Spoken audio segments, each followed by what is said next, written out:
एक मिनट, उनको काम ही नहीं करने देते, एलजी साहब काम नहीं बात करने सुनिए, हॉस्पिटल में मेरे को लेके जाइए, मैं कहती हूँ मेरे को लेके जाइए, आप उधर स्कूलों में मेरे को लेके जाइए, एमसीडी के दफ्तर में, अगर मेरे नाम से बंदा कांपना तो बात है, मेरे नाम से एमसीडी का दफ्तर कांपता है, मैंने सरेआम एलिगेशन लगाई है एमसीडी के बंदों पे, मैंने सरेआम, मैं कहती हूँ करप्ट है, आए मेरे सामने। आप बताइए कितनी बदली दिल्ली?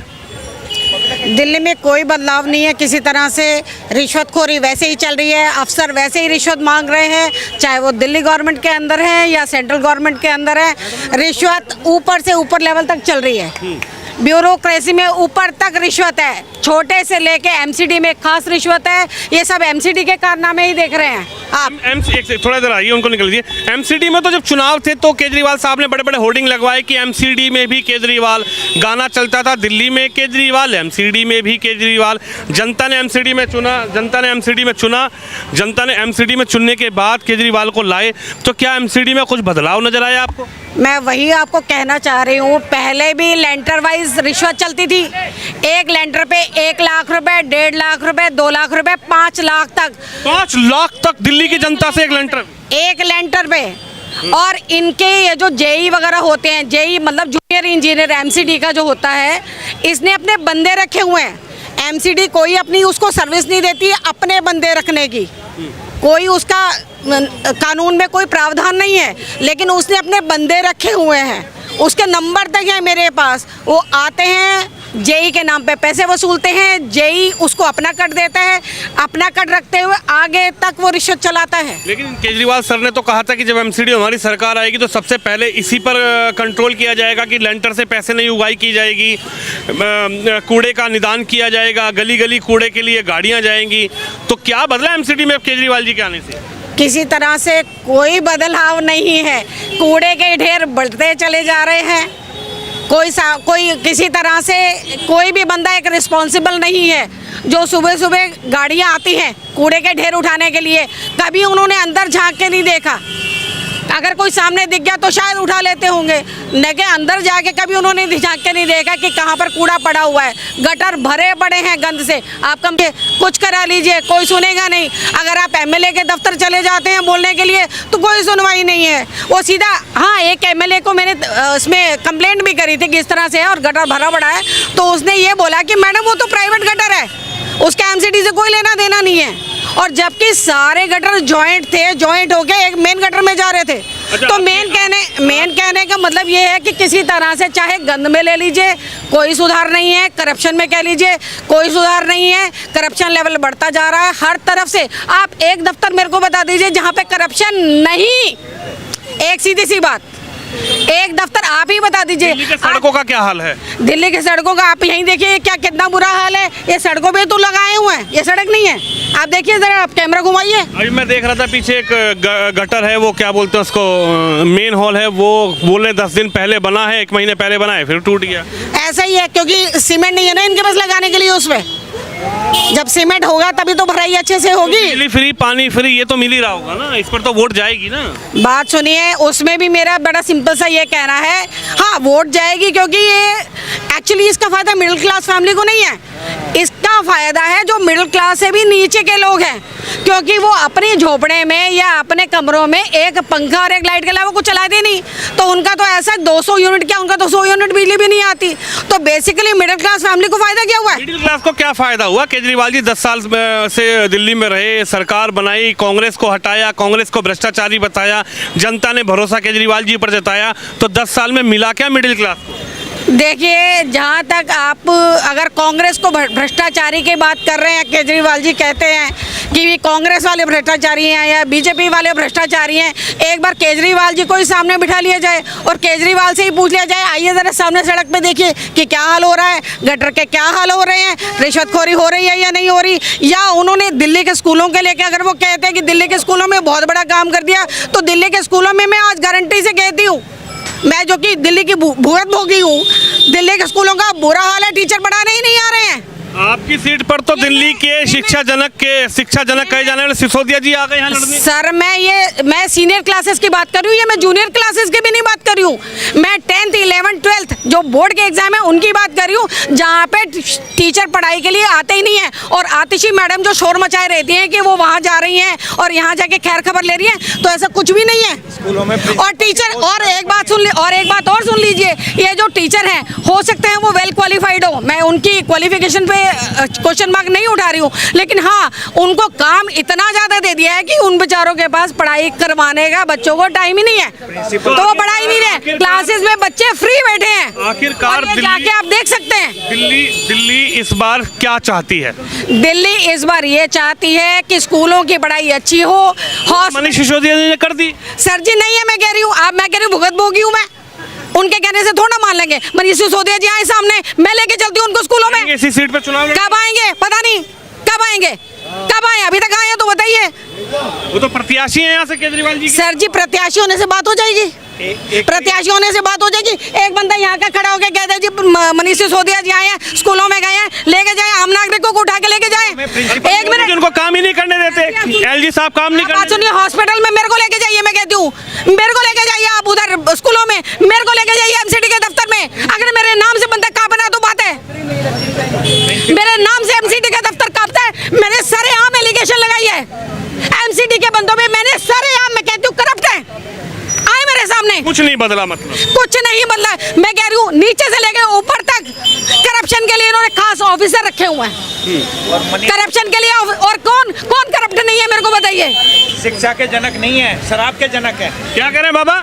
शिक्षा के जनक नहीं है मनीष सिसोदिया, शराब के जनक है। और आप शिक्षा की बात कर रहे हैं ना, टीचरों की वैकेंसी खाली पड़ी है, प्रिंसिपल नहीं है स्कूलों में, और ये डुगडुगी बजाते हैं। ये आपने देखा नवंबर दिसंबर में सांस नहीं लिया जा रहा था, आंखों में जलन थी। ये इशू एड्रेस क्यों नहीं कर रहे? हम बाजारों से निकल नहीं पा रहे हैं, इसको वन वे कराएं, ये काम नहीं करते। सारा बजट अपना जो है अपने प्रचार प्रसार पे लगाते हैं। सिसोदिया को यहाँ क्यों आना पड़ा? वो शिक्षा मंत्री नहीं है, शराब मंत्री है।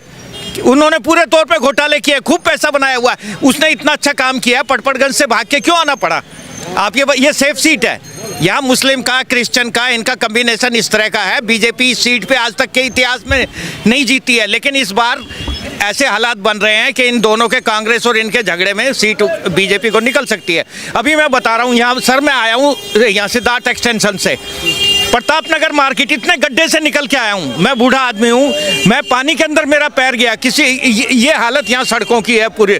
और ये यहाँ के जो विधायक थे उनका कोई, यहाँ के जन जो कार्यक्रम थे कल्याण के, उनसे कोई सरोकार नहीं। शिक्षा का बेड़ा गर्क है, सिर्फ प्रचार प्रसार।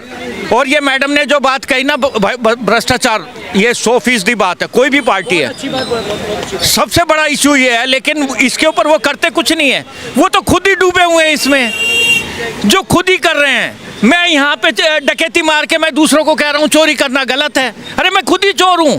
पूरे इसके सारा ये माफिया गैंग है, ये जो फ्रॉड आदमी पार्टी है, आम आदमी पार्टी नहीं है, फ्रॉड आदमी पार्टी है। वो तो बाबूजी कह रहे हैं बिजली फ्री दिल्ली में, पानी फ्री दिल्ली में, सब कुछ फ्री दिल्ली में, बसों में किराया फ्री, शिक्षा फ्री। एक छोटी सी बात कहूँगा, नवंबर दिसंबर में आंखों में जलन, सीने में जो है ना सांस नहीं लिया जा रहा। आज छोटे बच्चों को वो बीमारियां हो रही है जो 50-60 साल, सांस की बीमारी, ये इशू एड्रेस क्यों नहीं करते? पानी भरा सबने देखा, यमुना गंदी सबने देखी, दिल्ली में काम, हम कूड़े के ढेर वहीं के वहीं हैं, सारे काम वहीं हो रहे हैं। ये जो मैं यूरोप के 15-20 देशों में गया, आपको कहीं ऐसे बाजार नहीं मिलेंगे, वन वे कर दें, उधर से जाएंगे वहां से आएंगे, या कोई भी आदमी कहीं गाड़ी खड़ी करके चले जाते। ये भी तो इनके इशू हैं, ये पब्लिक सिटी में आ रहा है, बिल्कुल सही बात है। ये इनका है कि जनता सवाल तो करेगी, और दिल्ली की जनता सवाल कर रही है, सवाल उठा रही है, क्योंकि दिल्ली में चुनाव है और ये सीट तो बहुत ज़्यादा हॉट है। क्या कह रही थी आप? दिल्ली में वाटर, मेरा ये कहना है कि सरकार भले बीजेपी की आए, कांग्रेस की आए, या आए आम आदमी पार्टी की, लेकिन जो लोगों को सुधार चाहिए वो चाहिए। अगर ऐसे सुधार नहीं हुए तो आने वाले भविष्य में NOTA पे ही मोहर लगेगी। देखिए नोटा, बिल्कुल। आप क्या कहेंगी, कैसे देख रही है? कुछ बदला दिल्ली में महिलाओं के लिए? महिलाएं तो आप बताइए, आपके लिए कुछ बदला? आप भी तो बाजार जाती होंगी। नहीं, बिल्कुल नहीं बदला है कुछ भी। नहीं, कुछ नहीं बदला। ये बस में किराया फ्री हो गया, 10 रुपए की टिकट, बिजली फ्री हो गई, पानी फ्री हो गया, इससे तो प्रभावित हुई अभी होगी। आपने देखा होगा राजेंद्र नगर का भी मामला आया था सामने, जहाँ पे 3 स्टूडेंट्स जो अलग अलग जगहों से आए थे, अलग अलग राज्यों से आए थे, उनके साथ क्या हुआ? उनके माँ बाप का कितना नुकसान है, उनके घर तो से। IAS की तैयारी कर रहे हैं। हाँ बिल्कुल, वहाँ पे इतना वाटर लॉगिंग की समस्या थी, क्या वहाँ पे सॉल्व हुआ? वहाँ पे कोई गया, उनको कोई कंपनसेशन मिला? क्या कंपनसेशन उनके परिवार का सब कुछ कंपनसेट कर सकता है? नहीं कर सकता। जो जाने गई उनको कोई कंपनसेट नहीं कर सकता। देखिए, बड़ा सवाल ये है कि आखिर ग्रैब 4 जो लगा है, क्या उसके बावजूद भी क्या अनऑथराइज कंस्ट्रक्शन रुक रही है? पुलिस को फ़ोन करने के बावजूद पुलिस 2-2 घंटे नहीं आती, फ़ोन मिलाओ तो फ़ोन नहीं मिलता उनका। फिर कहाँ बदलाव है? देखिए, बिल्कुल आखिरी सवाल आपसे करूंगा, क्या लग रहा है इस बार दिल्ली की जनता चाहती है कि जो केजरीवाल जी कह रहे हैं उस पर मोहर लगाए, या दिल्ली की जनता चाहती है कि विकास इस बार बदलाव करे? हम तो अपने एरिया की बात करते हैं कि अगर बीजेपी को अपने कैंडिडेट को जिताना है तो हमारे यहाँ से तरविंदर सिंह मारवा जी हैं, जो 2 बारी MLA रह चुके हैं, तो अगर उनको टिकट मिलेगी तो बीजेपी को अगर जीत दिलवानी है इस सीट से, यानी तो आपको लगता है कि बीजेपी से अगर ये कैंडिडेट उतरते हैं, मारवा जी जो आप कह रहे हैं, ये एक मजबूत हैं जो मनीष सिसोदिया जी को टक्कर दे? बिल्कुल टक्कर दे सकते हैं जी। और अगर इनको सीट मिलेगी तो ये सीट निकाल के भी दिखाएंगे। और आज उनके बेटे यहाँ के काउंसलर हैं, दुनिया भर के काम कर रहे हैं, किसी चीज़ की किसी को कोई परेशानी नहीं है, ना बिजली की, ना पानी की, ना सीवर की, ना किसी की।